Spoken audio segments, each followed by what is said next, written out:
Andi duduk termenung di sudut rumah kecilnya, matanya kosong menatap tumpukan pakaian kotor yang menunggu untuk dicuci. Bau basi dari dapur yang tak terurus semakin memperburuk suasana hati. Siti, istrinya, sedang sibuk dengan pekerjaan rumah, namun matanya tidak bisa lepas dari Andi. Ada keraguan yang tersirat dalam pandangannya. Andi tahu itu. Siti selalu merasa cemas, tapi tak pernah berani mengungkapkan apa yang ada di dalam hatinya. "Kenapa kita selalu begini, Andi?" tanya Siti suatu malam, suaranya hampir seperti bisikan. Andi hanya diam. Ia tahu pertanyaan itu bukan sekadar keluhan biasa. Siti sudah muak hidup dalam kekurangan. Dengan pekerjaan serabutan yang tak menentu, Andi sering merasa putus asa. Setiap hari ia berjuang, namun hasilnya tak pernah cukup. Keinginan untuk memberikan kehidupan yang lebih baik untuk anak-anaknya, Dina dan Budi, semakin menjadi beban yang tak terangkat. Di luar rumah, dunia seakan bergerak begitu cepat. Teman-teman sebayanya mulai sukses, membuka usaha, dan meraih impian mereka. Andi, di sisi lain, masih berada di tempat yang sama, berjuang keras untuk memenuhi kebutuhan dasar hidup. Ia tahu Siti mulai merasa lelah dengan hidup seperti ini. Dan yang lebih berat, Dina dan Budi yang masih kecil, sering bertanya mengapa mereka tidak seperti teman-temannya yang selalu punya barang baru, selalu bisa bermain tanpa khawatir. Suatu malam, setelah Andi pulang dari pekerjaannya yang panjang, ia duduk di teras depan rumah. Di seberang jalan, ia melihat seorang pria bertubuh besar, dengan rambut yang sudah mulai memutih, tengah berdiri di depan warung kopi. Pria itu tampak tidak seperti orang biasa. Di mata Andi, pria itu seolah memiliki aura yang berbeda, sesuatu yang tak bisa ia jelaskan. Dia mengenakan pakaian sederhana, tetapi ada sesuatu yang mencolok dari ekspresinya. Setelah beberapa saat, pria itu menatap Andi, lalu melambaikan tangan, seolah sengaja menarik perhatian. Andi merasa aneh, namun entah mengapa kakinya bergerak untuk mendekat. Sesampainya di warung, pria itu tersenyum tipis. "Anda Andi, bukan?" tanya pria itu. Andi mengangguk ragu. "Iya, saya Andi. Ada apa?" Pria itu mengangguk pelan, kemudian duduk di sampingnya. "Saya tahu Anda sedang menghadapi kesulitan. Kehidupan Anda, keluarga Anda, semuanya. Tapi, ada cara untuk mengubah nasib. Tidak perlu terus hidup dalam kemiskinan." Andi terdiam, tidak tahu harus berkata apa. Orang itu benar. Selama ini Andi memang merasa hidupnya terjebak dalam kesulitan yang tiada ujungnya. Pria itu melanjutkan, "Saya tahu Anda pasti sudah mencoba segala cara untuk mencari jalan keluar. Tapi, kadang kita harus berpikir sedikit lebih berani.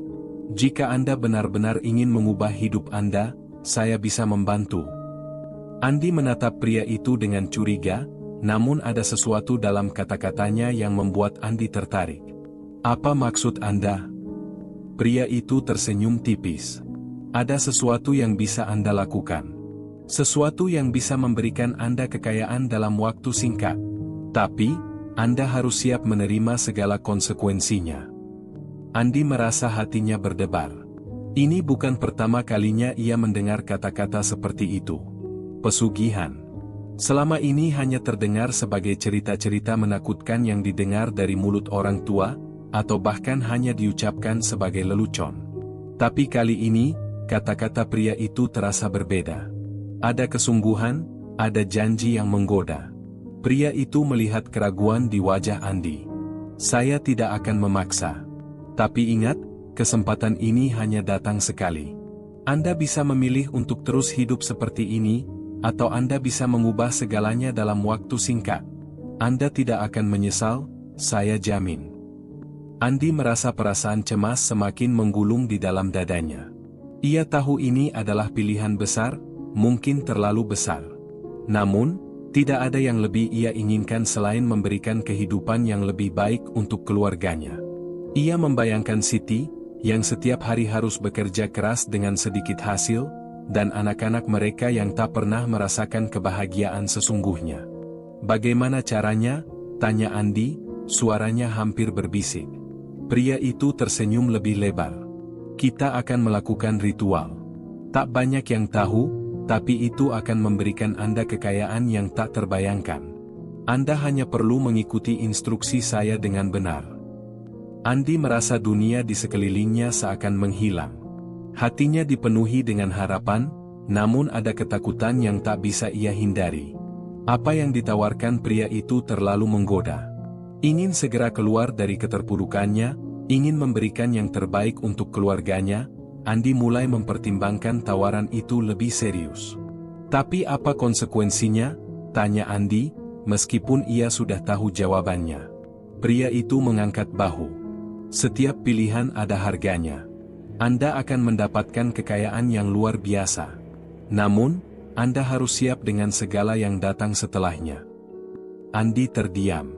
Suasana sekitar tiba-tiba terasa begitu hening, seolah dunia menunggu jawabannya. Apakah ini jalan keluar dari semua penderitaan hidupnya?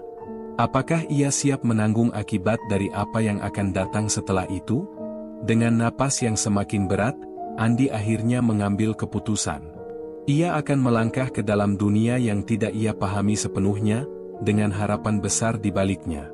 Tanpa berpikir panjang lagi, Andi berkata, "Saya siap." Dan malam itu, perjalanan mereka dimulai. Tanpa ia ketahui, ini adalah awal dari segala kehancuran yang akan datang. Malam itu, Andi dan Siti berjalan menyusuri jalanan sepi menuju rumah dukun yang telah mereka temui sebelumnya. Hati Andi berdebar-debar. Setiap langkahnya seakan semakin berat, namun ada semangat yang menyala dalam dirinya. Meskipun ada rasa cemas, Andi tak bisa menahan harapannya. Kekayaan, kehidupan yang lebih baik. Semua itu terasa begitu dekat, seperti mimpi yang sudah lama ia inginkan. Sesampainya di rumah dukun, Andi dan Siti disambut dengan suasana yang sangat berbeda dari rumah mereka. Di dalam, ruangan itu dipenuhi dengan aroma harum dupa yang mengepul dari sebuah pot yang terletak di sudut ruangan. Dindingnya penuh dengan gambar-gambar mistis, dan di meja, terdapat berbagai macam benda aneh yang tidak pernah Andi lihat sebelumnya. Semua terasa begitu asing, namun juga memikat. Dukun itu duduk di tengah ruangan, matanya yang tajam memandang mereka berdua. Andi merasa seakan dukun itu bisa melihat kedalaman hatinya, bisa mengetahui setiap keraguan yang ia rasakan. Namun, ia tidak bisa mundur sekarang. Siti berdiri di sampingnya, juga tampak ragu, tapi keputusannya sudah bulat. "Apakah kalian sudah siap?" tanya dukun itu dengan suara berat. Andi mengangguk pelan. "Kami siap." Dukun itu tersenyum tipis. "Keputusan kalian akan mengubah hidup. Tak ada yang bisa kembali setelah ritual ini selesai." Andi menelan saliva yang terasa semakin berat di tenggorokannya. Ia merasakan getaran yang aneh dalam tubuhnya. Siti, di sampingnya, menggenggam tangannya erat. Mungkin ia juga merasakan ketegangan yang sama, namun tidak ada pilihan lain. Mereka sudah ada di sini. Dukun itu bangkit dari duduknya dan berjalan menuju sebuah meja kayu besar yang dipenuhi dengan berbagai macam bahan, benda-benda yang tampak tak biasa. Ia mengangkat sebuah keris tua, dengan gagang yang terbuat dari logam gelap, lalu meletakkannya di tengah meja. Beberapa benda lain, seperti dupa, garam, dan batu hitam, juga disusun rapi di sekelilingnya. "Ini adalah persiapan untuk ritual," kata dukun itu sambil memandang Andi dan Siti. "Kalian hanya perlu mengikuti setiap instruksi dengan hati yang tenang. Keberuntungan akan datang kepada kalian, namun seperti yang saya katakan sebelumnya, ada harga yang harus dibayar." Andi menatap benda-benda itu dengan rasa ingin tahu, namun ada juga ketakutan yang mulai muncul. Apa yang sebenarnya mereka lakukan? Apa yang akan terjadi pada mereka setelah semua ini selesai? "Jangan takut," kata dukun itu, seolah bisa membaca pikiran Andi. "Semua ini hanya sementara. Begitu ritual selesai, kalian akan melihat perubahan yang luar biasa." Dengan tangan yang mulai gemetar, Siti melangkah maju lebih dekat ke meja. Dukun itu memberikan sebuah segel yang terbuat dari lilin, dengan ukiran yang rumit di dalamnya, lalu menyuruh mereka untuk meletakkannya di atas tanah.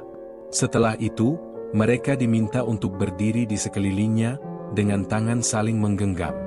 Ritual dimulai dengan mantra-mantra yang tidak bisa Andi pahami. Suara dukun itu bergema dalam ruangan, seolah melawan waktu. Ada sesuatu yang aneh dalam setiap kata yang keluar dari mulut dukun itu. Andi merasa ada kekuatan yang mulai mengalir di udara, kekuatan yang tidak bisa ia jelaskan. Udara di sekitar mereka terasa semakin berat, semakin sesak, dan tiba-tiba, seperti ada angin yang berhembus, membawa aroma yang tidak familiar.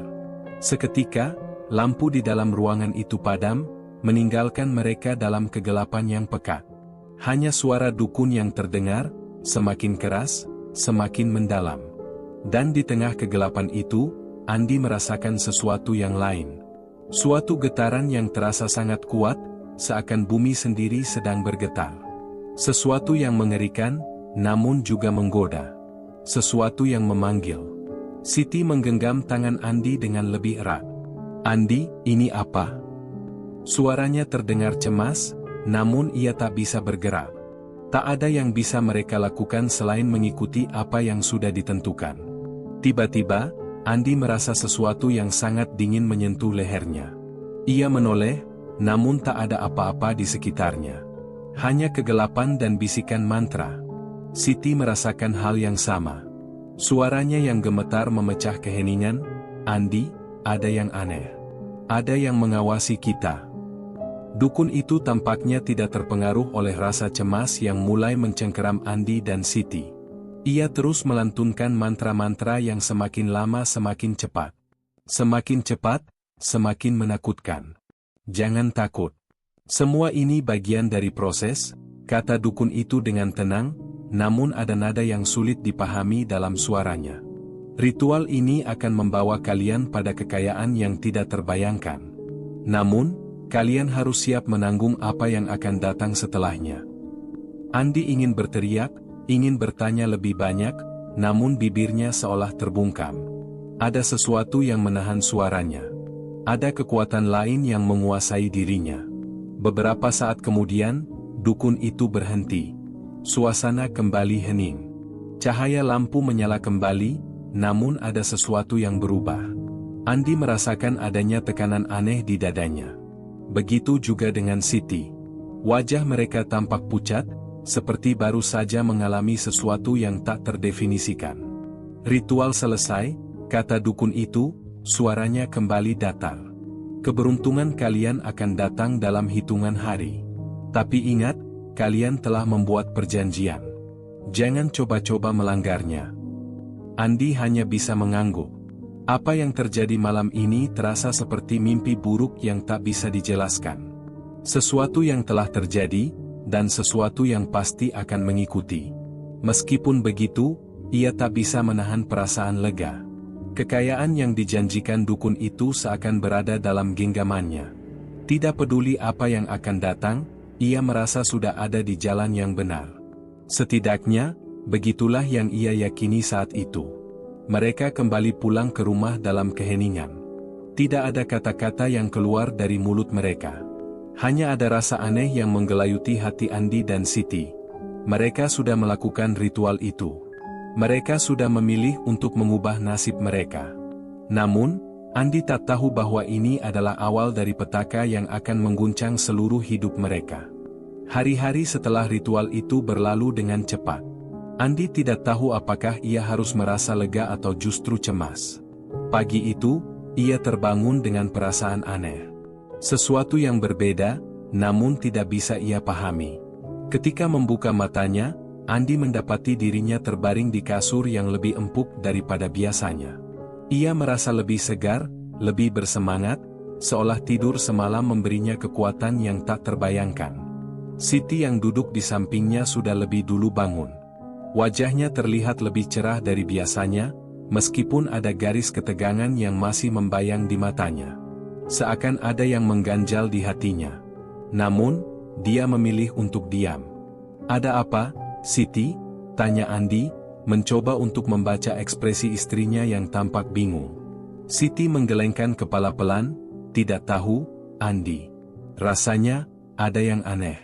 Semalam, Aku merasa ada sesuatu yang mengawasi kita.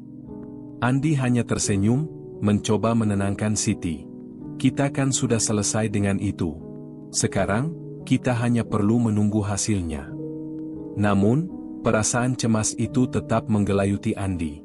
Setiap kali ia menatap ruang rumah mereka yang kecil dan sederhana, rasa tidak puas itu selalu muncul. Seakan ada yang kurang, seakan semuanya masih terasa tidak lengkap. Hari itu juga, keberuntungan yang dijanjikan mulai menunjukkan tanda-tandanya. Pagi harinya, seorang pria dari perusahaan besar datang menemui Andi di rumah. Tanpa banyak basa-basi, pria itu langsung menawarkan kerjasama yang sangat menggiurkan. Andi diminta untuk mengelola sebuah proyek besar yang dijanjikan akan membawa keuntungan yang melimpah. Bahkan, gaji yang ditawarkan jauh lebih besar dari apa yang Andi peroleh selama ini. Ini kesempatan besar, Pak Andi, kata pria itu dengan nada penuh percaya diri. Kami butuh orang yang bisa mengelola proyek ini dengan baik. Kami sudah melihat rekam jejak Anda, dan kami yakin Anda yang kami cari. Andi terdiam, menatap pria itu dengan perasaan campur aduk. Begitu cepatnya, peluang ini datang. Begitu tiba-tiba, kehidupan yang biasa saja, penuh dengan masalah finansial, berubah begitu drastis. Tanpa berpikir panjang, Andi menyetujui tawaran itu. Sejak hari itu, Andi mulai menjalani kehidupan baru yang penuh dengan kemewahan dan janji-janji manis. Siti, yang awalnya cemas, kini mulai merasa sedikit lega. Rumah mereka yang dulu sempit dan kumuh kini terasa lebih lapang dan terawat. Dengan uang yang didapat dari proyek baru itu, mereka mampu membeli perabot baru, memperbaiki rumah, dan memenuhi kebutuhan Dina dan Budi dengan lebih baik. Mereka bisa makan dengan tenang tanpa khawatir akan kekurangan. Kehidupan yang mereka impikan mulai terbentuk, perlahan namun pasti. Namun, perubahan itu tidak hanya berhenti pada materi. Sesuatu yang lebih gelap mulai menyusup ke dalam kehidupan mereka. Dina, anak perempuan mereka yang berusia 10 tahun, mulai mengeluhkan hal-hal yang aneh. Bu, ada yang aneh di kamar aku, kata Dina suatu sore, matanya melirik ke sudut kamar yang gelap. Kayak ada yang ngintip dari jendela. Siti mencoba menenangkan Dina, tetapi di dalam hatinya, ia juga merasakan kegelisahan yang sama. Ia sering merasa ada yang mengawasi mereka, terutama di malam hari. Kadang-kadang, ketika ia bangun di tengah malam untuk minum, ia melihat bayangan samar di luar jendela, meskipun tidak ada siapa-siapa di sana. Suatu malam, saat Andi sedang duduk santai di ruang tamu, ia mendengar suara ketukan dari arah belakang rumah. Suara itu keras dan berulang, seolah ada seseorang yang sedang mengetuk pintu dengan tergesa-gesa. Namun, ketika ia membuka pintu belakang, tak ada siapa-siapa. Hanya kegelapan malam yang terasa mencekam. Ia menghela napas, berpikir bahwa itu mungkin hanya suara angin. Tapi, rasa tidak nyaman itu tetap ada. Budi, anak lelaki mereka yang lebih pendiam, juga mulai terlihat terganggu. Di tengah malam, ia sering terbangun dalam keadaan ketakutan. Ia mengaku mendengar suara bisikan yang tidak bisa ia pahami, dan merasa ada yang menyentuh tubuhnya ketika tidur. Andi mulai khawatir. Apa yang terjadi pada anak-anak mereka? Mengapa mereka mulai merasakan hal-hal aneh? Perasaan aneh itu semakin kuat, seiring dengan semakin cepatnya perubahan dalam hidup mereka. Kekayaan yang datang begitu tiba-tiba, kini seakan membawa dampak yang tak terduga. Keesokan harinya, Andi memutuskan untuk menemui dukun yang dulu memberikan mereka jalan keluar. Ia merasa ada yang salah dengan keberuntungan yang datang begitu cepat. Namun, meskipun ia merasa cemas, ada bagian dalam dirinya yang merasa ragu untuk bertanya. Ia takut jika dukun itu akan memberitahu sesuatu yang lebih buruk. Dukun itu menyambut Andi dengan senyum tipis, seperti sudah menunggu kedatangannya. "Apa yang terjadi, Pak Andi?" tanyanya, suara datar, namun tajam. Andi menghela napas. "Semua berjalan lancar, seperti yang Anda katakan. Tapi ada hal yang tidak bisa saya jelaskan. Anak-anak kami, terutama Dina dan Budi, mulai merasakan hal-hal aneh. Mereka merasa ada yang mengawasi mereka, mendengar bisikan, dan sering terbangun di malam hari. Dukun itu tidak terkejut. Ia hanya mengangguk pelan, seolah sudah mengetahui apa yang akan Andi katakan. Itulah yang saya peringatkan. Setiap perjanjian ada harganya. Kekayaan datang dengan harga yang tidak terlihat, dan kalian telah membuka pintu yang tidak bisa ditutup begitu saja. Andi terdiam. Jadi, bagaimana cara menghentikannya? Dukun itu menatap Andi dengan tatapan yang berat. Tidak ada jalan mundur.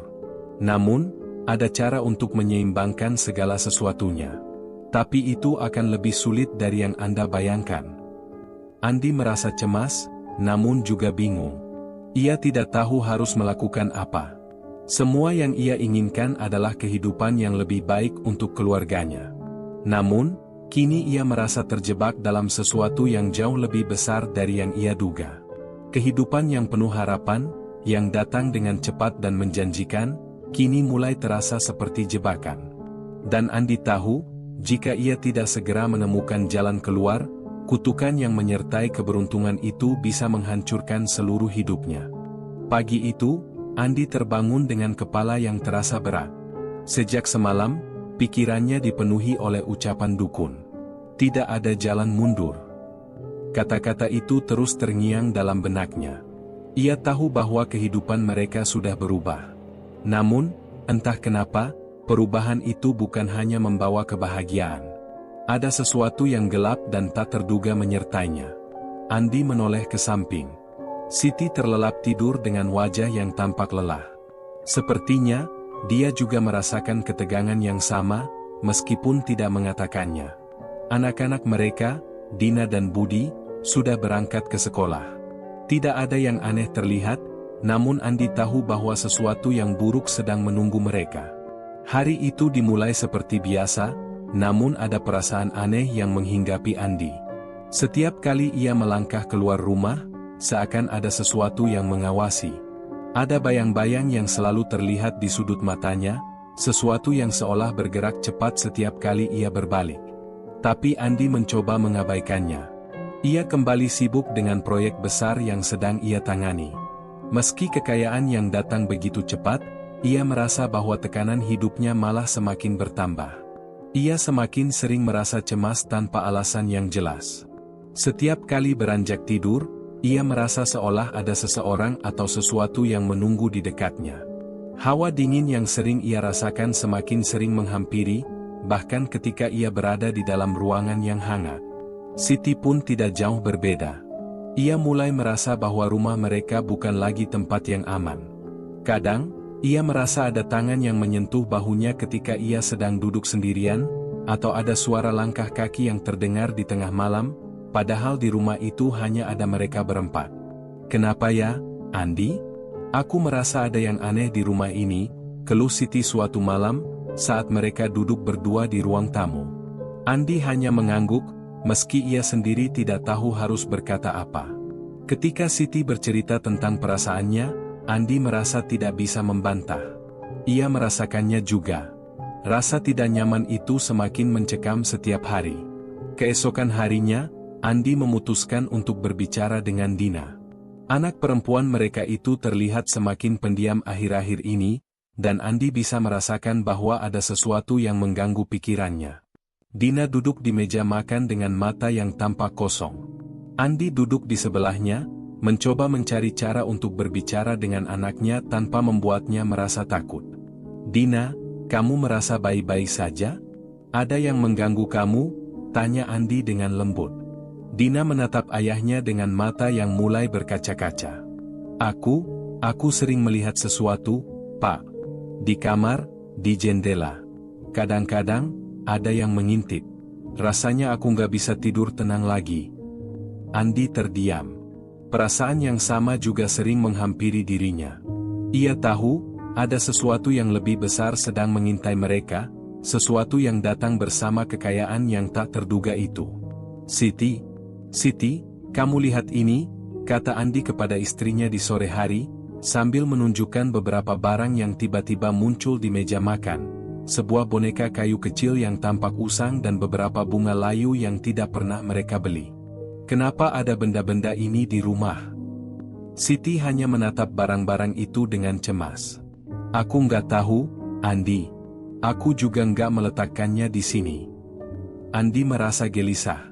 Kejadian-kejadian aneh ini mulai terasa semakin sering. Setiap kali ia membuka lemari, benda-benda seperti kunci atau barang-barang kecil lainnya selalu berubah tempat. Sering kali ia merasa ada sesuatu yang mengawasi setiap gerakannya. Namun yang paling aneh adalah kejadian yang dialami Budi. Anak laki-laki mereka yang lebih pendiam itu beberapa kali bangun tengah malam, terbangun dengan ketakutan yang luar biasa. Budi, kenapa kamu teriak tadi malam? Tanya Siti, mencoba mendekati anaknya dengan penuh kasih. Budi menggigil, tubuhnya masih tampak terkejut. Ada yang menatap aku, Bu. Dari pintu kamar. Wajahnya nggak jelas, tapi matanya besar banget.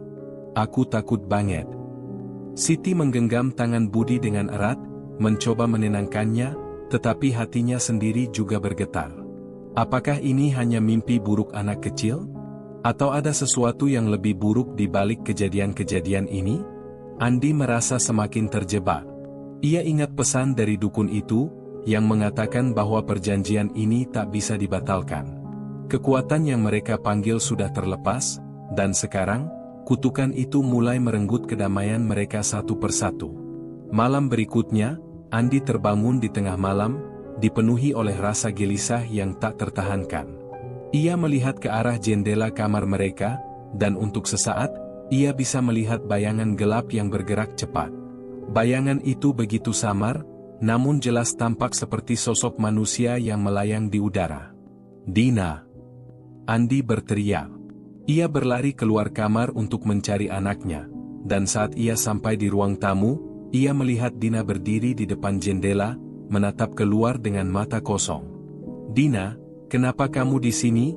Tanya Andi dengan suara yang bergetar. Dina hanya berbalik dengan tatapan kosong dan berkata, aku melihatnya, Pak. Dia ada di sana.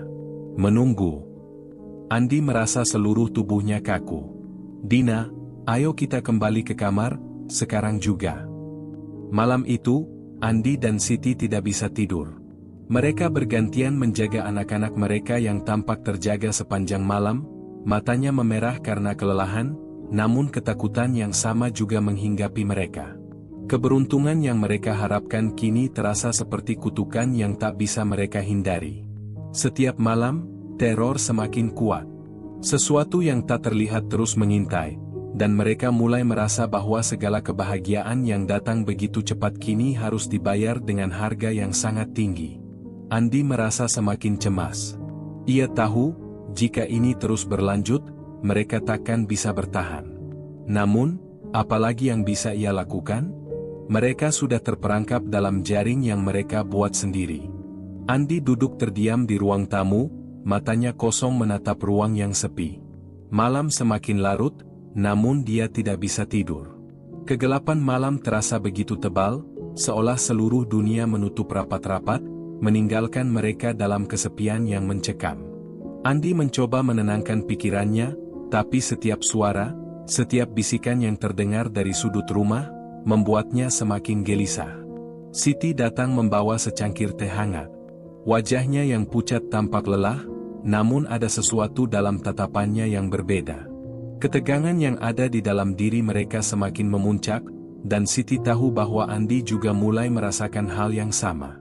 Ini sudah tidak bisa dibiarkan, kata Siti perlahan, suaranya serak, seolah sudah terlalu lama menahan kepanikan. Andi mengangguk pelan. Aku sudah berpikir begitu juga. Tapi apa yang bisa kita lakukan? Dukun itu bilang tidak ada jalan mundur. Apa kita akan terus seperti ini? Siti menghela napas panjang. Aku tidak tahu, Andi. Tapi anak-anak, mereka tidak bisa terus seperti ini. Dina, Budi, mereka ketakutan setiap malam. Andi tahu itu. Dina dan Budi semakin jarang berbicara, tubuh mereka tampak kurus dan lesu, matanya kosong, seolah ada sesuatu yang mencuri jiwa mereka sedikit demi sedikit. Andi tidak bisa membayangkan, bagaimana bisa mereka bertahan lebih lama dalam keadaan seperti ini. Dia memutuskan untuk pergi ke tempat yang sudah lama tidak ia kunjungi, rumah orang tua Siti. Meskipun mereka jarang berkomunikasi dengan keluarga besar, ada sesuatu yang mendalam dalam dirinya yang mendorongnya untuk mencari bantuan dari sana. Entah itu karena dorongan naluri atau hanya rasa putus asa, Andi merasa bahwa jawaban untuk masalah ini mungkin ada di luar jangkauan mereka. Setelah sarapan pagi itu, Andi dan Siti memutuskan untuk pergi ke desa tempat orang tua Siti tinggal. Perjalanan terasa panjang dan hening. Siti tidak banyak berbicara, hanya sesekali menoleh ke Andi dengan tatapan yang sulit dijelaskan. Mereka berdua tahu, ini adalah langkah yang berisiko, tetapi juga mungkin satu-satunya jalan keluar yang tersisa. Sesampainya di rumah orang tua Siti, mereka disambut oleh ibu mertuanya yang sudah lanjut usia. Wajah wanita tua itu terlihat bijaksana, meskipun tubuhnya mulai renta. Ia menatap Andi dan Siti dengan pandangan yang tajam, seolah bisa membaca pikiran mereka. "Kenapa kalian datang ke sini?" tanya ibu mertua Siti setelah mengajak mereka masuk ke dalam rumah yang sederhana namun penuh kehangatan. Andi dan Siti duduk di kursi kayu yang sudah lama. Andi mulai menceritakan apa yang terjadi pada mereka sejak beberapa minggu terakhir. Tentang keberuntungan yang datang begitu tiba-tiba, tentang kekayaan yang membuat mereka terperangkap dalam ketidakpastian, dan tentang teror yang semakin mengintai mereka. Ibu mertua Siti mendengarkan dengan seksama, namun wajahnya tidak terlihat terkejut. Ia mengangguk pelan, seperti sudah menduga cerita yang akan mereka sampaikan. "Saya sudah merasakan sesuatu yang aneh, sejak kalian pertama kali mendapat keberuntungan itu," kata ibu mertua Siti, suara pelan namun penuh ketegasan.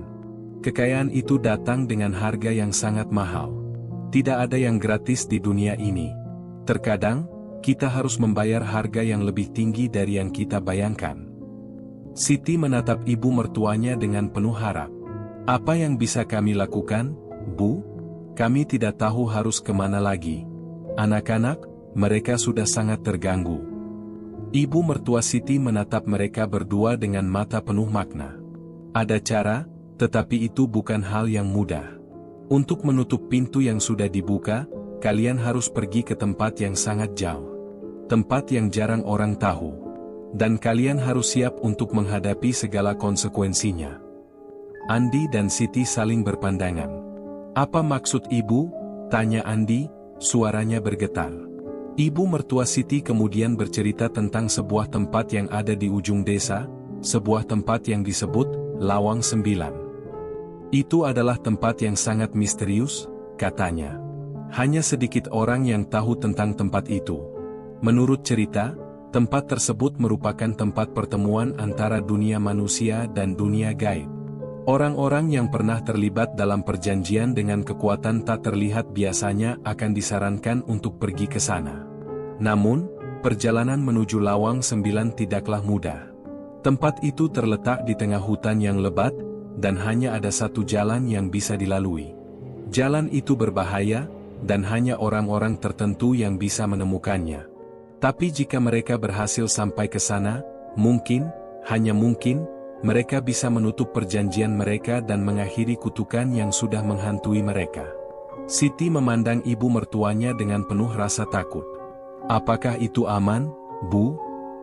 Ibu mertua Siti menggelengkan kepala. "Tidak ada yang aman. Tapi jika kalian ingin menghentikan semua ini, kalian tidak punya pilihan lain." Andi merasa jantungnya berdetak lebih kencang.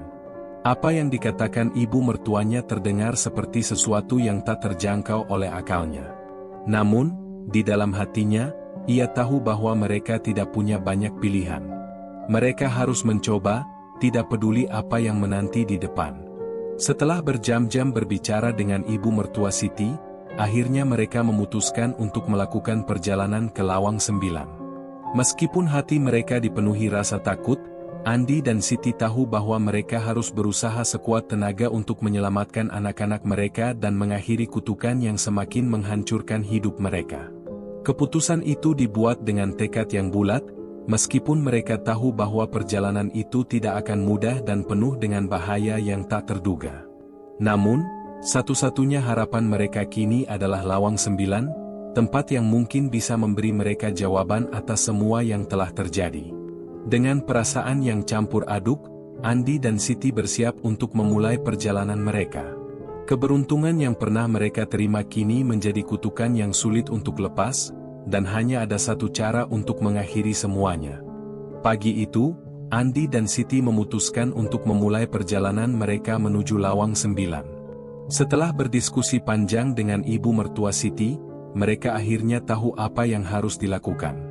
Mereka hanya bisa berharap, tempat yang disebut ibu mertua itu benar-benar ada dan bisa membantu mereka mengakhiri kutukan yang semakin mengancam kehidupan mereka. Dina dan Budi tetap tinggal di rumah, dijaga oleh nenek mereka. Andi merasa berat meninggalkan anak-anaknya, tetapi mereka tidak punya pilihan. Kondisi rumah semakin mencekam setiap harinya. Setiap malam, Andi dan Siti mendengar suara aneh, seperti langkah kaki yang terdengar begitu jelas padahal tidak ada siapapun di rumah. Bahkan, Dina sempat menangis ketakutan ketika melihat bayangan yang bergerak cepat di sudut ruangan. Semua itu membuat mereka semakin yakin, kutukan ini sudah semakin menggerogoti keluarga mereka. Perjalanan mereka dimulai dengan rasa cemas yang mendalam. Andi mengendarai mobil dengan hati yang penuh ketegangan. Jalan menuju desa tempat ibu mertua Siti tinggal sudah tidak asing lagi, tetapi kali ini, semuanya terasa berbeda. Udara terasa lebih dingin, meskipun matahari baru saja terbit. Siti duduk di sampingnya, tangannya menggenggam erat tas kecil yang berisi beberapa barang penting, termasuk doa-doa yang ibu mertua Siti berikan sebelum mereka berangkat. "Apa yang sebenarnya kita cari, Andi?" tanya Siti dengan suara lirih. "Apakah Lawang Sembilan benar-benar bisa membantu kita?" Andi menoleh sekilas ke arah istrinya. "Aku tidak tahu, Siti. Tapi ini satu-satunya jalan yang bisa kita coba. Kita tidak bisa terus hidup dalam ketakutan seperti ini." Mereka melaju semakin dalam ke pedalaman hutan. Jalan yang mereka lalui semakin lama semakin sempit, dengan pepohonan yang tinggi menjulang di kedua sisi jalan. Sepanjang perjalanan, Andi merasa seolah hutan itu menutup mereka perlahan, seolah ada sesuatu yang mengintai dari balik bayang-bayang pepohonan. Meski ia berusaha tetap tenang, ada rasa tidak nyaman yang terus mengganggu hatinya. Siti tidak berbicara lagi. Ia hanya menatap keluar jendela, matanya tampak kosong, seperti sedang memikirkan banyak hal. Ada kekhawatiran yang tak terucapkan dalam dirinya. Ia tahu bahwa mereka sedang melangkah menuju sesuatu yang tidak pasti, dan jika mereka salah langkah, mereka mungkin tidak akan pernah kembali. Setelah berjam-jam menempuh perjalanan, mobil mereka akhirnya berhenti di ujung jalan setapak yang mengarah ke hutan lebih dalam. Di sana, tidak ada lagi jalan aspal. Tanah liat dan batuan membuat perjalanan semakin sulit, dan Andi tahu bahwa mereka harus berjalan kaki untuk mencapai Lawang Sembilan. Mereka keluar dari mobil, membawa tas berisi barang-barang yang mereka bawa, dan mulai berjalan menuju hutan yang semakin gelap. Pohon-pohon besar dan rimbun menghalangi cahaya matahari, membuat suasana terasa semakin suram. Andi merasakan hawa dingin yang menusuk kulit, padahal udara di luar tidak begitu dingin. Ada ketegangan yang menggantung di udara, membuat setiap langkah terasa lebih berat. Siti menggenggam tangan Andi, seolah mencari kekuatan. Andi bisa merasakan tangannya gemetar. "Apa kita sudah dekat?" tanya Siti dengan suara yang hampir tidak terdengar. "Seharusnya sudah," jawab Andi, meskipun ia sendiri tidak yakin. Jalanan semakin sempit, dan sepertinya tidak ada tanda-tanda tempat yang dimaksud ibu mertua Siti. Namun, mereka terus berjalan, berharap mereka tidak tersesat. Di tengah perjalanan, mereka tiba-tiba berhenti. Ada suara seperti bisikan yang datang dari arah hutan.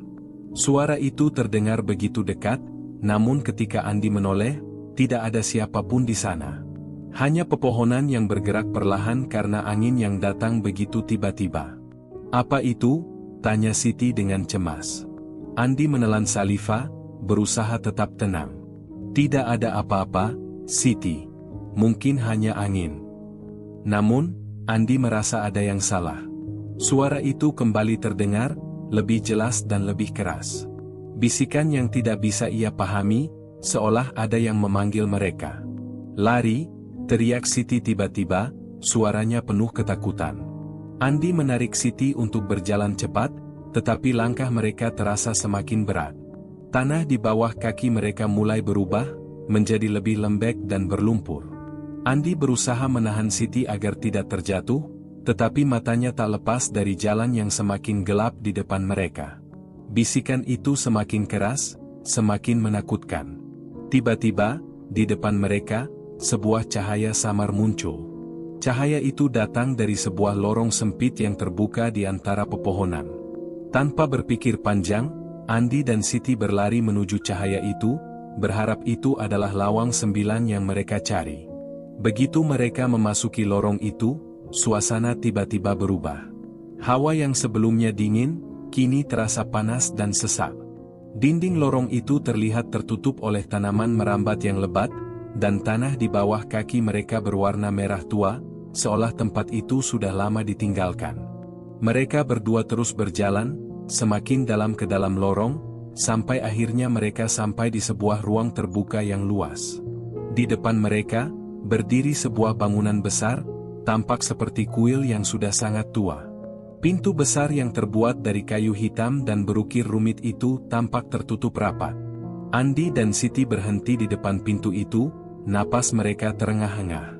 "Andi, ini yang kita cari?" tanya Siti dengan suara gemetar. Andi menatap bangunan itu dengan hati yang berdebar. "Entahlah, Siti. Tapi ini satu-satunya tempat yang bisa kita coba." Dengan langkah ragu, Andi mendekati pintu besar itu dan menekan palang kayu yang menahan pintu tersebut. Pintu itu terbuka perlahan, dan udara di dalamnya terasa lebih berat.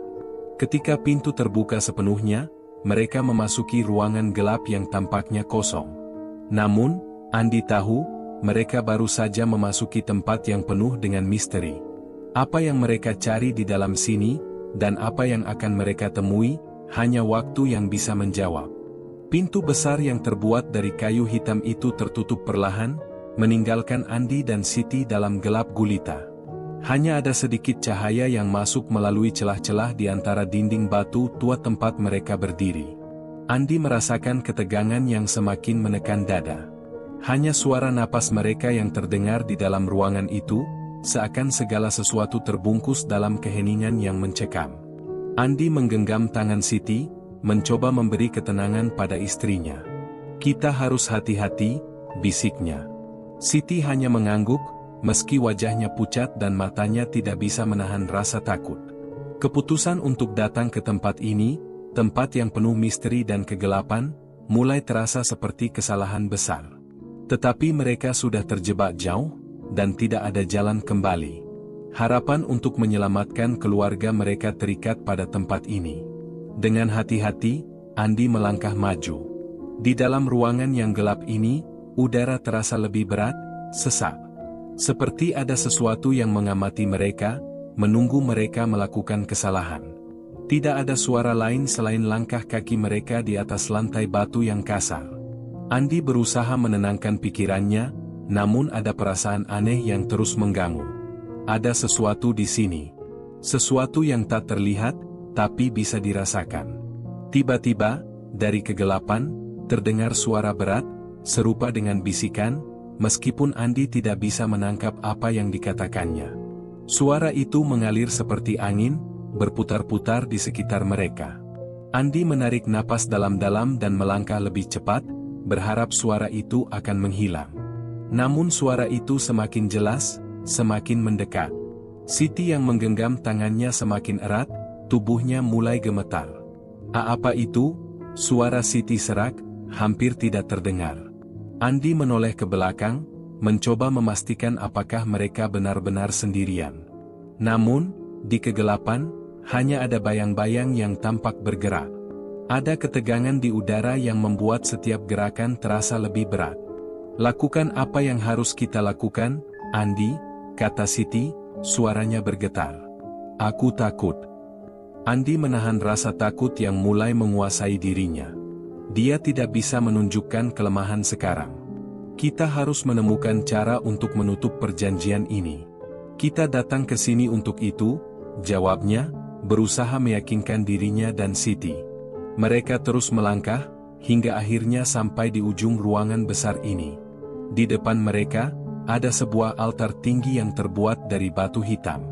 Di atasnya, terdapat sebuah batu berbentuk bulat besar yang dikelilingi oleh lilin-lilin yang sudah menyala redup. Sekeliling altar itu dipenuhi ukiran-ukiran tua yang tampaknya sudah sangat lama, dengan simbol-simbol yang Andi tidak bisa mengerti. Di sisi lain altar, ada sebuah pintu besar yang tertutup rapat. Pintu itu terlihat sangat tua, namun kokoh. Tidak ada pegangan atau kunci yang terlihat, hanya sebuah papan kayu besar yang menutupi jalan mereka. Andi menatap altar itu dengan perasaan yang semakin tidak nyaman. Ada sesuatu yang tidak beres. Sesuatu yang salah. Dia tidak tahu apakah mereka harus melanjutkan, atau justru mundur sebelum terlambat. Siti menggenggam tangannya lebih erat lagi.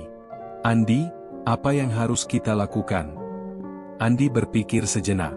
Menatap batu bulat yang ada di atas altar itu, dia merasa seolah itu adalah kunci untuk segala sesuatu yang terjadi. Jika mereka ingin mengakhiri kutukan ini, mungkin mereka harus berurusan dengan batu itu. Tapi apakah ini benar-benar yang dimaksud ibu mertua Siti? Atau malah mereka semakin terjerumus dalam bahaya yang lebih besar? Mata Andi menangkap sesosok bayangan gelap yang tiba-tiba muncul di depan altar, menggantung di udara. Wajahnya samar, tetapi bisa terlihat jelas bahwa itu bukanlah manusia. Seorang makhluk dengan wajah yang tampak rusak, dengan mata yang berkilau seperti api. Jangan dekat-dekat dengan batu itu. Suara makhluk itu terdengar seperti seretan angin yang berat, meski tidak ada bibir yang bergerak. Kalian tidak tahu apa yang kalian lakukan. Andi dan Siti terdiam. Suara itu berasal dari makhluk itu, tetapi suara itu tidak datang dari mulutnya. Rasanya seolah kata-kata itu muncul dari dalam pikiran mereka. Jika kalian ingin menghentikan kutukan itu, kalian harus membayar harga yang sangat tinggi. Lanjut makhluk itu, matanya yang menyala menyusuri wajah mereka satu persatu. Tidak ada yang bebas dari perjanjian seperti itu. Siti menggigil, matanya mulai berair. Apa maksudmu? Suara Siti hampir pecah. Makhluk itu mendekat, dan tubuhnya seperti mengaburkan cahaya lilin yang ada di altar. Harga kalian adalah jiwa keluarga kalian. Kalian hanya bisa memilih satu.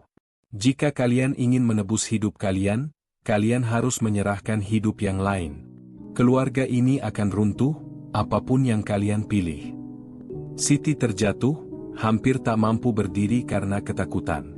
Andi merangkulnya, mencoba memberi kekuatan pada dirinya sendiri, namun di dalam hatinya, ia merasakan sebuah kegelapan yang mulai melingkupi. Apa yang seharusnya mereka lakukan? Apakah mereka harus menyerahkan hidup mereka atau justru menyerahkan anak-anak mereka untuk menghentikan kutukan ini? Perasaan putus asa dan kebingungannya semakin dalam. Keputusan yang mereka buat beberapa waktu lalu, untuk mencari bantuan dari tempat ini, kini terasa begitu berat. Apakah ada jalan keluar? Atau justru mereka terjebak dalam sebuah perjanjian yang lebih mengerikan daripada yang pernah mereka bayangkan? Makhluk itu semakin mendekat, dan Andi merasa seluruh tubuhnya dipenuhi rasa tercekik. Saat itu, sesuatu yang lebih kuat dari rasa takut melanda dirinya. Harapan itu masih ada, meskipun samar. Harapan untuk kembali kepada keluarganya, untuk membebaskan mereka dari kutukan ini. Tapi harga yang harus dibayar, apakah mereka siap? Keputusan yang akan mereka buat di sini akan menentukan segala-galanya. Andi memandang makhluk itu dengan mata yang penuh kebingungan dan ketakutan. Suara beratnya masih terdengar menggetarkan udara, seolah ingin mengisi setiap sudut ruangan dengan kengerian. Setiap kata yang keluar dari makhluk itu terasa seperti ancaman yang nyata, dan Andi tahu, saat itu juga, bahwa mereka tidak hanya berbicara tentang kutukan biasa. Ini adalah sesuatu yang jauh lebih besar, lebih gelap, dan lebih mengerikan daripada yang pernah mereka bayangkan. Siti terdiam di sampingnya, matanya kosong, dan air matanya mulai mengalir perlahan. Andi menggenggam tangannya erat-erat, mencoba menenangkan istrinya yang tampaknya sudah kehilangan harapan. Mereka berdiri di ambang jurang, dan pilihan yang harus mereka buat adalah pilihan yang tak terbalaskan. Apa yang kau inginkan? Tanya Andi dengan suara yang serak. Meskipun hatinya dipenuhi rasa takut, ia berusaha menahan diri agar tidak tampak rapuh di depan Siti. Makhluk itu tersenyum, senyum yang membuat kulit Andi merinding. Yang aku inginkan bukanlah sesuatu yang bisa kamu berikan dengan mudah. Kalian ingin mengakhiri kutukan ini, tapi setiap keputusan pasti ada konsekuensinya. Keluarga kalian akan hancur, entah kau atau anak-anak kalian yang harus membayar harga itu. Siti menggigil, wajahnya pucat. Jadi, kami harus memilih? Mana yang lebih penting bagi kami? Hidup kami, atau hidup anak-anak kami? Suaranya hampir tak terdengar, penuh dengan rasa sakit yang mendalam. Makhluk itu mengangguk perlahan, seolah menikmati setiap ketegangan yang tercipta di antara mereka. Satu jiwa harus hilang untuk menghapus kutukan ini. Tidak ada yang bisa melarikan diri dari harga yang harus dibayar.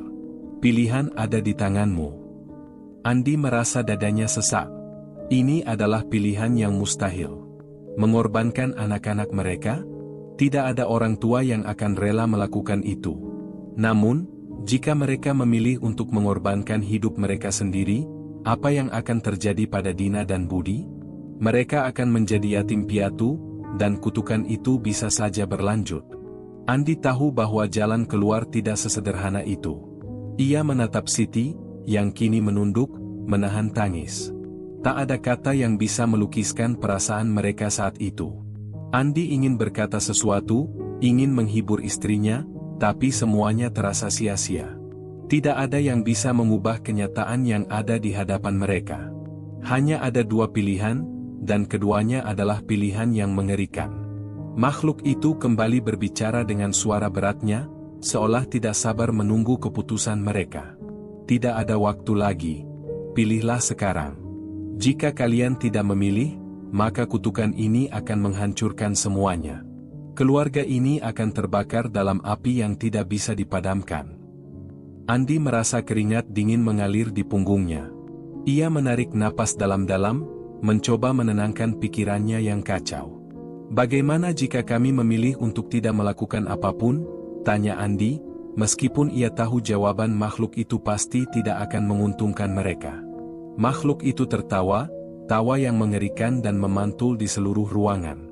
Kalian berpikir bisa menghindari konsekuensi? Tidak ada yang bisa menghindar dari takdir. Kalian sudah terikat dengan perjanjian ini, dan saat kalian datang ke sini, kalian sudah memilih. Andi merasakan betapa berat beban itu, beban yang semakin menekan hatinya. Ia tahu mereka terjebak dalam lingkaran yang tak bisa mereka keluar, dan satu-satunya jalan adalah menghadapi konsekuensinya. Namun, ia tidak bisa begitu saja memilih salah satu dari mereka untuk mengorbankan hidupnya. Pilihan itu terlalu besar, terlalu berat. Tidak ada orang yang bisa memutuskan untuk merelakan nyawa orang yang mereka cintai begitu saja. Siti yang semula terdiam, tiba-tiba mengangkat kepalanya. Matanya terlihat bertekad, meskipun air matanya masih mengalir. Kita tidak bisa memilih, katanya pelan, suaranya penuh keteguhan yang jarang Andi dengar. Kita tidak bisa memilih siapa yang harus mati. Kita tidak bisa memilih untuk kehilangan orang yang kita cintai. Andi menatap wajah istrinya, dan dalam sekejap, ia tahu bahwa Siti sudah memutuskan sesuatu. Ia mengerti perasaan istrinya, dan meskipun hati Andi begitu berat, ia juga tahu bahwa mereka harus melakukan sesuatu. Tidak ada jalan lain selain menghadapi kenyataan ini, dan apapun yang terjadi, mereka harus tetap bersama. Jika kita harus membayar harga ini, kita bayar bersama, kata Andi, suaranya penuh dengan keputusan yang tak bisa diubah. Aku tidak bisa membiarkanmu sendirian, Siti. Kita menghadapi ini bersama-sama. Siti mengangguk, meskipun rasa takut masih menggantung di matanya. Namun, ada sesuatu dalam tatapan mereka yang saling menguatkan. Di tengah kegelapan yang mengelilingi mereka, ada seberkas cahaya yang muncul, dan itu datang dari ikatan mereka sebagai pasangan, sebagai orang tua, yang tidak akan pernah putus. Makhluk itu melihat mereka dengan tatapan yang sulit dibaca, seperti sedang menilai keputusan mereka. Kalian sudah memilih, katanya. Keluarga ini akan hancur, namun tidak dalam cara yang kalian bayangkan. Tiba-tiba, altar di depan mereka mulai bergetar, dan cahaya dari batu bulat di atasnya semakin terang. Makhluk itu menghilang dalam sekejap, dan seolah-olah dunia di sekitar mereka terhenti sejenak. Semua yang mereka rasakan seakan terhenti, hanya ada ketegangan yang melingkupi mereka, seperti sebuah keputusan yang sudah ditetapkan, dan mereka tidak bisa mundur lagi. Andi menatap Siti sekali lagi. Mereka telah membuat pilihan. Entah apa yang akan terjadi selanjutnya, mereka harus siap menghadapi konsekuensinya. Ketika suara bisikan terakhir itu hilang, semuanya menjadi sunyi. Tak ada suara, tak ada gerakan, hanya ada kegelapan yang mengelilingi mereka. Namun, Andi tahu, pilihan mereka telah dibuat. Kini, hanya waktu yang bisa menunjukkan apa yang akan terjadi pada keluarga mereka. Ketika pintu besar yang tadinya menutup rapat itu terbuka, udara di dalam ruangan terasa berubah. Andi dan Siti masih berdiri di tempat, tubuh mereka kaku, seolah tidak percaya apa yang baru saja mereka putuskan. Mereka sudah memilih, dan meskipun keputusan itu menggetarkan hati, tidak ada lagi yang bisa mereka lakukan. Kini mereka hanya bisa menunggu apa yang akan terjadi setelah pilihan itu diambil. Pintu yang terbuka itu menuntun mereka ke lorong panjang yang gelap. Langkah Andi terasa berat, seperti ada batu besar yang mengikat kakinya. Siti di sampingnya juga berjalan dengan lambat, matanya kosong, tapi ada keteguhan di sana. Mereka tidak tahu apa yang menanti mereka, tapi mereka tahu satu hal, mereka sudah berada terlalu jauh, dan tidak ada jalan kembali. Suara langkah kaki mereka bergema di sepanjang lorong yang sepi. Hanya ada satu arah yang bisa diambil, ke depan. Andi menatap Siti yang berjalan di sampingnya. Mereka tidak saling bicara, tapi perasaan yang mereka bagi begitu jelas. Keputusan yang mereka buat bukanlah hal yang mudah, dan beban itu sudah mulai terasa. Apakah mereka telah melakukan hal yang benar? Atau justru mereka telah mengorbankan segalanya, bahkan lebih dari yang mereka sadari? Lorong itu semakin panjang, dan semakin gelap. Begitu lama mereka berjalan, Andi mulai merasakan sesuatu yang aneh. Semakin mereka melangkah, semakin sesak rasanya. Seperti ada sesuatu yang semakin mendekat, mengintai dari balik kegelapan. Andi menoleh ke belakang, tapi yang ada hanya kegelapan yang tak terbatas. Tidak ada jejak kaki, tidak ada suara lain selain napas mereka sendiri. Kenapa aku merasa seperti ada yang mengikutimu? Siti berbisik, suaranya rendah dan bergetar. Wajahnya tampak pucat, dan Andi bisa merasakan ketakutan yang merayapi tubuh istrinya. Andi menggenggam tangannya dengan erat. Jangan khawatir, Siti. Kita hanya perlu terus berjalan. Kita sudah terlalu jauh. Namun, meskipun ia berusaha menenangkan Siti, Andi sendiri merasakan hal yang sama. Sesuatu yang tak tampak, sesuatu yang datang dari kegelapan, terus mengawasi mereka. Itu bukan hanya perasaan, tapi sesuatu yang nyata. Ketegangan di udara semakin terasa, semakin mencekik. Tiba-tiba, di ujung lorong, sebuah cahaya menyilaukan muncul. Andi dan Siti terhenti sejenak. Cahaya itu datang dari sebuah ruangan yang lebih besar di depan mereka. Mereka berjalan menuju cahaya itu, meskipun hati mereka semakin berat. Ketika mereka memasuki ruangan tersebut, mereka terkejut melihat apa yang ada di dalamnya. Ruangan itu lebih besar dari yang mereka bayangkan, penuh dengan bayangan-bayangan yang tampak bergerak perlahan di sekitar mereka. Di tengah ruangan, ada sebuah meja batu besar yang dikelilingi oleh lingkaran lilin yang menyala redup. Di atas meja itu, sebuah benda terletak diam. Sebuah batu besar, hampir menyerupai batu bulat yang mereka lihat di altar sebelumnya. Di samping meja, berdiri seorang pria tua dengan pakaian serba hitam, wajahnya tertutup bayang-bayang. Pria itu tidak mengatakan apa-apa, hanya menatap mereka dengan mata yang kosong, seperti menunggu sesuatu. Dan di belakangnya, ada bayangan gelap yang berputar, mengelilingi mereka, menambah rasa mencekam yang semakin menguat. Andi menatap batu itu. Itu terlihat sama dengan batu yang ada di altar sebelumnya, tetapi kali ini, batu itu tampak lebih nyata, lebih besar, dan terasa seperti sebuah beban yang sangat berat. Semua yang terjadi seakan memperjelas satu hal, mereka tidak bisa kembali. Mereka sudah terjebak dalam perjanjian ini, dan sekarang mereka harus membayar harga yang sudah ditentukan.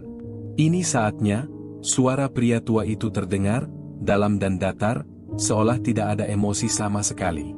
Kalian telah memilih. Sekarang, saatnya membayar. Siti menggenggam tangan Andi dengan erat. Apa yang harus kami lakukan? Tanyanya, suaranya hampir hilang dalam ketegangan yang meliputi ruangan itu. Pria tua itu tidak menjawab langsung, tetapi malah mengangkat tangannya. Seolah-olah memberikan izin kepada sesuatu yang tak tampak. Dan tiba-tiba, ruangan itu dipenuhi dengan suara bisikan, suara-suara yang tidak bisa mereka pahami. Suara itu semakin keras, semakin memekakan telinga, seolah datang dari seluruh penjuru dunia. Bersamaan dengan suara itu, bayangan di sekitar mereka mulai bergerak lebih cepat. Ada sosok-sosok gelap yang muncul, membentuk lingkaran di sekitar Andi dan Siti. Makhluk-makhluk itu tidak memiliki wajah, hanya tubuh yang tampak kabur, seperti hantu yang tidak berbentuk, namun terasa sangat nyata. Mereka berputar, bergerak, mendekat semakin dekat. Andi merasa tubuhnya terhimpit oleh ketakutan yang semakin mendalam. Ia tidak bisa bergerak, meskipun ingin sekali berlari. Bayangan itu semakin mendekat, hampir mencapai tubuhnya, tapi Andi tidak bisa melawan. Pria tua itu akhirnya berbicara lagi, suaranya tenang dan tidak tergoyahkan. Jangan khawatir. Ini bagian dari proses. Pilihan kalian sudah ditentukan. Andi menatap Siti yang kini terisak, wajahnya dipenuhi rasa takut. Apa yang terjadi pada kita? Tanyanya, namun tidak ada yang bisa Andi jawab selain bisikan yang semakin keras. Tiba-tiba, salah satu bayangan itu melangkah maju dan meraih batu besar di atas meja. Batu itu bersinar terang, dan Andi merasakan perasaan aneh mengalir dalam dirinya, seperti ada sesuatu yang sedang menghubungkan mereka dengan batu itu. Saat bayangan itu meletakkan batu itu di depan mereka, pria tua itu mengangkat tangannya. Ambil batu ini, dan pilih siapa yang akan membayar harga, katanya pelan, tetapi suaranya terdengar begitu berat dan menggetarkan. Saat batu ini diambil, tak ada yang bisa menghindar. Pilih dengan bijak. Siti menatap batu itu, kemudian menatap Andi.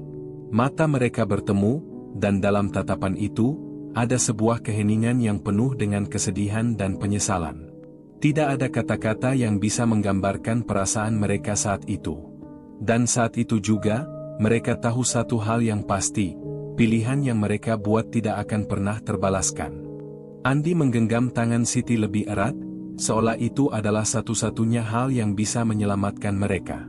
Batu besar yang terletak di depan mereka kini bersinar lebih terang, seolah-olah ia memancarkan cahaya yang bisa membakar jiwa. Bayangan-bayangan gelap yang berputar mengelilingi mereka semakin mendekat, hampir mengaburkan pandangan mereka. Setiap detik terasa seperti beban yang semakin menekan dada mereka. Waktu mereka semakin sedikit. Siti menatap batu itu dengan pandangan kosong, tak tahu apa yang harus dilakukan. Andi bisa merasakan ketegangan yang memuncak di tubuhnya, seperti ada sesuatu yang mendorongnya untuk bertindak, namun di saat yang bersamaan, ia merasa takut. Takut akan apa yang akan terjadi jika mereka memilih, takut jika mereka membuat keputusan yang salah. Siapa yang akan membayar harga ini? Suara pria tua itu terdengar lagi, kali ini lebih dalam dan lebih memaksa. Ambil batu itu dan pilih. Andi merasa dunia di sekelilingnya berputar. Bayangan-bayangan itu semakin dekat, semakin nyata. Wajah Siti tampak penuh kecemasan, begitu juga wajah anak-anak mereka yang terbayang di benaknya. Dina dan Budi, mereka berdua yang tidak tahu apa-apa, tidak tahu bahwa orang tua mereka terjebak dalam permainan gelap ini. Jika kita tidak memilih, apa yang akan terjadi? Tanya Andi, berusaha menahan rasa takut yang semakin membesar di dadanya. Pria tua itu hanya tersenyum, senyuman yang tidak memberi jawaban. Kalian sudah terikat. Tak ada jalan mundur. Pilihan kalian sudah dibuat, hanya kalian yang menentukan siapa yang harus membayar. Siti menundukkan kepalanya, menatap tanah di bawah kaki mereka. Tangannya menggenggam tangan Andi dengan kuat, seperti mencoba menyalurkan kekuatan dari sentuhan itu. Andi bisa merasakan getaran halus di tubuh Siti, dan ia tahu betapa besar keputusan yang harus mereka buat. Aku tidak bisa, suara Siti akhirnya terdengar, pelan dan penuh keraguan. Aku tidak bisa memilih, Andi. Aku tidak bisa memilih antara kita, atau anak-anak kita. Andi menatap wajah istrinya, merasakan berat yang sama. Tak ada orang yang bisa dengan mudah memutuskan siapa yang harus hidup dan siapa yang harus mati. Terlebih lagi, mereka tidak tahu apa yang akan terjadi jika salah satu dari mereka memilih untuk menyerahkan nyawanya. Namun, di tengah ketakutan itu, Andi tiba-tiba teringat akan sesuatu yang selama ini ia lupakan, keinginan untuk mengubah nasib mereka, keinginan untuk membahagiakan anak-anak mereka, keinginan untuk memberi mereka kehidupan yang lebih baik. Semua itu dimulai dengan keputusan untuk mencari pesugihan. Semua itu dimulai dengan pengorbanan yang harus mereka bayar. Dan saat itu, Andi menyadari satu hal yang sangat penting. Mereka harus berjuang untuk keluarganya, untuk anak-anak mereka, meskipun harga yang harus dibayar begitu besar. Siti mengangkat kepalanya, dan dalam tatapan matanya, Andi bisa melihat keputusan yang sama-sama mengerikan. Ia tahu, Siti juga merasakan hal yang sama. Mereka berdua sudah terjebak dalam pilihan ini. Tak ada lagi yang bisa mereka lakukan selain menghadapi konsekuensi. Jika ada satu jiwa yang harus pergi, kata Andi, suaranya penuh dengan tekad yang mulai tumbuh. Aku rela. Aku yang akan membayar harga itu. Siti menatapnya dengan mata yang penuh kebingungan, seolah tidak percaya dengan kata-kata suaminya. Andi, jangan. Aku tidak bisa hidup tanpamu. Aku tidak bisa. Tapi jika aku yang pergi, Siti, Andi menyela, mungkin ini adalah jalan terbaik untuk kita semua. Aku tak ingin anak-anak kita tumbuh dalam kegelapan ini. Aku tak ingin mereka menjadi korban dari pilihan kita. Ini adalah satu-satunya cara kita untuk mengakhiri semua ini. Siti terdiam, air matanya mulai mengalir. Andi bisa merasakan betapa berat perasaan istrinya, dan ia tahu, meskipun ia berusaha sekeras mungkin, tidak ada pilihan yang benar-benar bisa mereka terima. Tak ada cara yang mudah untuk menghadapi takdir seperti ini. Pria tua itu kembali berbicara, suara beratnya menggema di seluruh ruangan. Waktu kalian sudah habis. Pilihan harus dibuat sekarang. Andi menatap batu besar itu dengan intens. Ia bisa merasakan sesuatu yang aneh, seolah batu itu ingin menghubungkan dirinya dengan kekuatan yang lebih besar. Ada rasa dingin yang menyentuh tubuhnya, dan tubuhnya terasa semakin lemah. Saat itu, ia tahu keputusan sudah diambil. Ia menatap Siti sekali lagi, dan dengan suara penuh keyakinan, ia berkata, "Aku akan pergi, Siti. Ini adalah jalan kita." Siti menunduk, tak sanggup lagi menahan isak tangisnya. Andi tahu, ini adalah saat yang paling sulit dalam hidup mereka. Ia melangkah maju, mendekati batu yang bersinar terang, dan dengan penuh keteguhan, ia meraih batu itu. Seketika itu juga, semuanya berubah. Suara gemuruh terdengar dari dalam batu, dan bayangan-bayangan yang sebelumnya mengelilingi mereka kini menghilang. Andi merasakan tubuhnya seperti tersedot ke dalam kegelapan, dan sebelum ia bisa mengatakan apa-apa, semuanya menjadi gelap. Namun, di dalam kegelapan itu, ia merasa tenang. Seolah ada sesuatu yang menyambutnya dengan hangat. Tanpa rasa sakit, tanpa rasa takut, Andi merasa seperti ada sesuatu yang mencabutnya dari dunia ini dengan cara yang penuh kedamaian. Saat itu, ia menyadari satu hal, ia telah membuat pilihan yang benar. Ia telah mengakhiri kutukan yang menghancurkan keluarganya, meskipun dengan harga yang sangat mahal. Dan di luar sana, di dunia yang penuh dengan kepedihan dan kehilangan, Siti berdiri di sana, memandang batu itu dengan tatapan kosong, menahan kesedihan yang begitu dalam. Ia tahu, tidak ada lagi yang bisa diubah. Semua yang mereka miliki kini hanya menjadi kenangan. Akhirnya, di dunia yang penuh kegelapan ini, pilihan Andi telah mengakhiri kutukan yang mengikat mereka, dengan cara yang tak terduga. Tama.